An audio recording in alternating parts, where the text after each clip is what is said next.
welcome to NG Fishing. What a little start to this session. So in here, literally double take.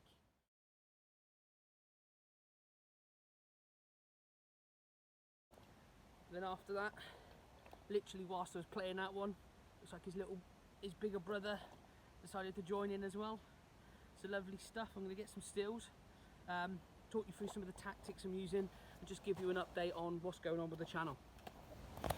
So yeah, nice 2 fish to start the session, always good. So just an update really on the channel.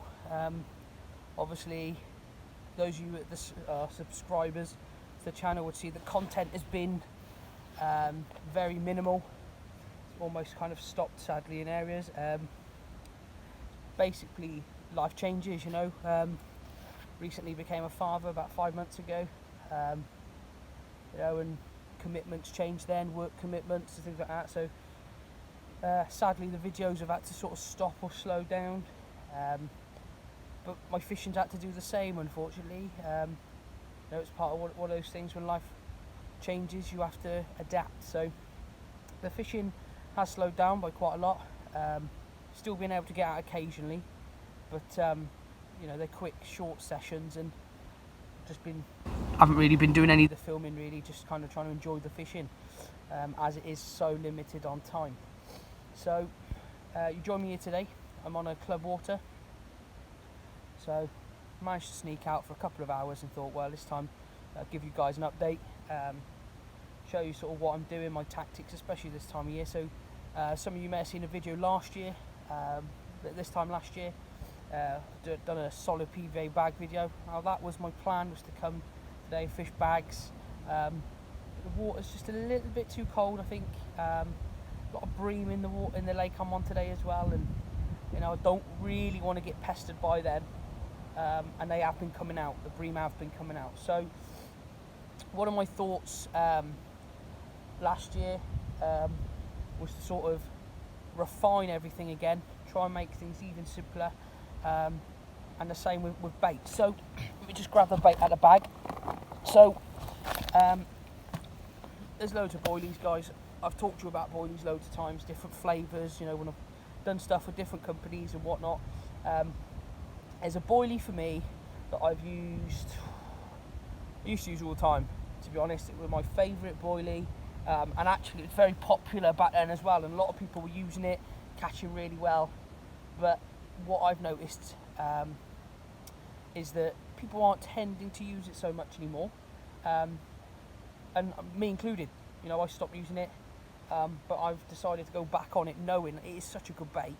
You know, that you just, you know, it's stupid not to be honest. So no more suspense.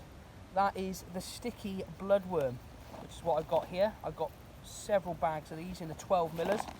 For those of you who haven't seen it, I'll grab a handful out so you can. So this was the original boilie that was put together by the guys at Sticky. You know, any of you that have seen the underwater film, Danny Fairbrosh used to swear by the krill pellets, you know, and they're very, very good. They're still very, very good. But it's gone off. It's kind of become, it's been knocked off its pedestal, shall we say. You know, when Sticky released the krill, you know, and I was a massive krill fan. I still like the krill, especially in the summer. It's absolutely wicked. Very good for barbel as well. After the krill was brought out, to be honest, the bloodworm people just stopped using it, and the reality is a lot of our lakes that we fish, there will be patches and patches of bloodworm, and the carp know that, and they'll be feeding on that. And what these boilies are designed to do is they're designed to mimic those aminos and flavours and stuff of bloodworm, especially when they've been disturbed. And to be honest with you, there's a very, very good bait. You know, it does contain fish protein, so this time of year it is cold, so you don't want to be putting loads in. And one of the reasons why I'm on the 12 millers, you know, basically this morning, just while I'm here today, I'm basically got a handful there, you know, and a handful of 12 mil baits is quite a lot of boilies. So, you know, I've got a small handful there, probably the best part of about 10-15 baits You know, remind you guys, remember they're 12 mil. They're not massive baits, and basically I'm just scattering them out in an area, probably the size of, well, it's probably about a 9 foot square. So, you know, I use 9 foot rods. When I look up there, it's about a 9 foot square area, and I'm putting both rods on that, and I'm fishing either a match the hatch, so I might be fishing one of them straight out the bag. I've also got some of the bloodworm dumbbells. Now, these again are very, very good bait. People seem to stop using all this sort of stuff, but quite big, a bit too big really for where I'm fishing today. So I got one of them on, chopped down a little bit. Also, I've got a tub of the matching pop-ups in 12 mil again, so you know, quite small. I don't like big baits this time of year. You know, they've got that sort of bloodwormy tone to them. Then I've also got some of my favourite pop-ups, the Scopex squid. I don't go anywhere without Scopex squid.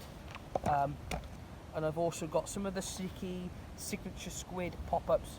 They're 16 millers, they're a bit big. What I've done is I have put one of them on earlier, and I had one of them fish on that, and just chopped it down a little. But if you have a look at that tub there, what I like about the signatures is you get different colours. Now, some of you are going to be looking at those. Some of you guys that use the signature range are going to look at them and say, how on earth have you got orange? How on earth have you got a dark pink in there and a light pink in there? Well, I'll let you into a little secret.